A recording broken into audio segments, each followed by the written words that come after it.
Hey guys, it's Liv, and we are going to be talking about the largest HBCU in the country is having its early voting site removed right before midterms, and we got to talk about it. Hey guys, it's Liv. If you're new to this channel, be sure to subscribe and like this video down below or wherever it is on your screen. And yeah, we're going to get into the meat of this video, which is talking about voter suppression in North Carolina, specifically in Guilford County at North Carolina A&T University. This university is the largest HBCU, not just in North Carolina, but in the country. And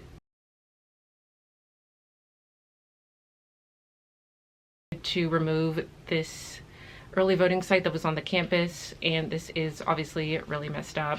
This is clearly an attack on Black voting accessibility and goes back to so much of North Carolina's history of voter suppression, specifically on Black people and Black youth. And a lot of people have been asking me, what can we do to keep this from continuing, to really put our foot down, and I thought I would do a video about it because I got some comments on my TikTok video that I made about it. So yeah.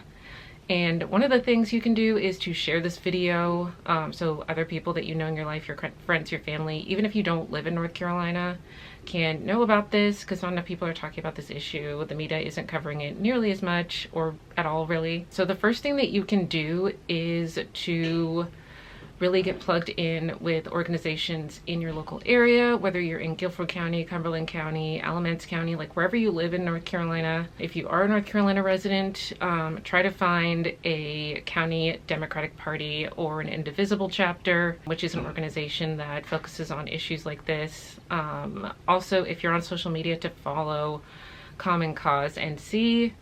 Common Cause is a nonpartisan organization, but they do specifically focus on voting accessibility and voting rights related things like this. So they aren't specifically tied to Democrats or Republicans, but they do support candidates that support voting accessibility and that sort of thing. So if you follow them on social media, you'll be able to be plugged in and know if there's a rally, a protest, a filmmaking event, anything like that. Something else that goes in hand with that is calling your representatives.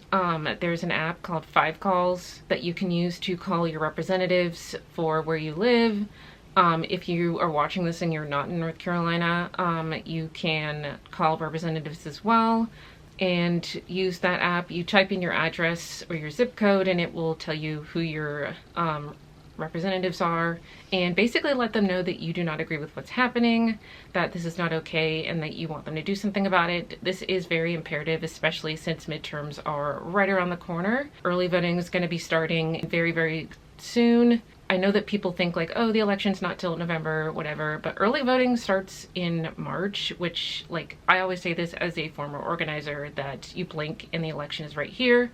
So it's important to be ready when that happens. So as a voter, it's important to put the pressure on your representatives right before they could potentially be reelected, because that is the best time when you can put their feet to the fire. As a voter, you should also be checking your registration, because even if you haven't moved or anything, different things could change. Maybe redistricting happen, especially in North Carolina, that happens a lot. Or if you did move recently, make sure to re-register so that you can vote at the correct voting site, and also just like double check so you know where to go, whether you're early voting or if you're someone that votes the day of. I always early vote just because that's how I've always done it with my family.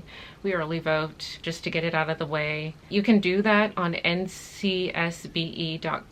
You can type in your name and your address or whatever, and it can tell you what your early voting site is, what district you're in, all that jazz, so that way you know what to do. And also, again, encourage your friends and family to do so as well. And another thing you can do is volunteer with an organization like the ones I mentioned. I know that that's like a big thing that people are like kind of nervous about, but it's really fun and you can meet lots of cool people. I'm a former campaign organizer, so I'm used to like talking to people about volunteering. And I understand that it can be a little scary doing things that maybe are outreach focused, like calling people, talking to people in person when you're canvassing, but that's also a really good way to get people involved, because the more people that know, the more people that are making noise and reminding our representatives that we are paying attention, because especially when it comes to North Carolina Republicans and Republicans that are MAGA connected all over the country, they thrive when people don't pay attention because they can get away with this stuff. So yeah, if y'all have any other questions, be sure to let me know in the comments. If you are a new viewer, thank you, and please be sure to subscribe. And if you're someone who has been following for a while and is like, hey, this is a little different, I have made like a few videos about this on shorts and such and on long form, but if you're like, hey, this is a little different but I like it, let me know. I enjoy making videos about this. It's a big part of my life. It's what I'm in graduate school for, so I enjoy talking about it online. And yeah, be sure to subscribe again, and yeah, bye.